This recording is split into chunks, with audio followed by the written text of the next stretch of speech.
Monsieur le député, on a eu une décision dans le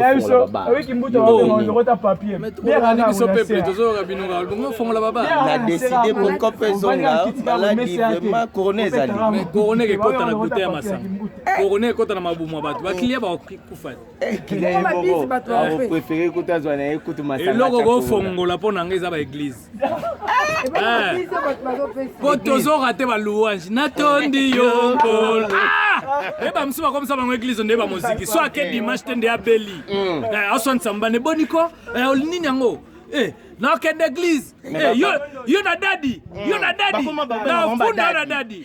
Donc batu ba comme le roi ba nzamba ba couple na biso. Yango daddy a rappelé, daddy a landeli ti mabonze comme na MP ça. Mabe makasi ya otobilo wa daddy bozela mabonza tango jusqu'à nouvel ordre. Azote na voice. Atindeli mundimo. Non, bo chande corona na ba prière. Toi la combat spirituel. Toi la combat mabonza te. Toi la combat ya mbongo te. Toi la combat spirituel. Donc il faut d'abord combattre corona parce que batu ya mabe ba kuyi na mboka dona FC OK. Corona eza pena donc Satan personne aye. To bundana combat moko invisible. Au monde va blo va filmer tout le monde a kala zombie moi beto mbato to bato o luka corona te. Il faut faire très attention et puis balobi séparation du corps. Wana ezali nazo pesa vraiment conseil na ba marié. Séparation du corps. Mais basa ba doubler basi que lui c'est pas grave.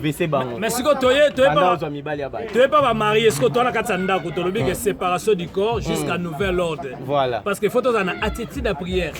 Ata bando simba bando fobi sans effet. So ambayano na host sans effet. Donc toza na attitude de prière. Ya to buka na tête to chako na ba prière na mboka na ba prière. Toza la besoin te non. Et puis pour nanga conseil gratuit pour marier mutu na chambre. Madame, qui est dans la chambre bana. Attends, bengo le roi li paté na butu.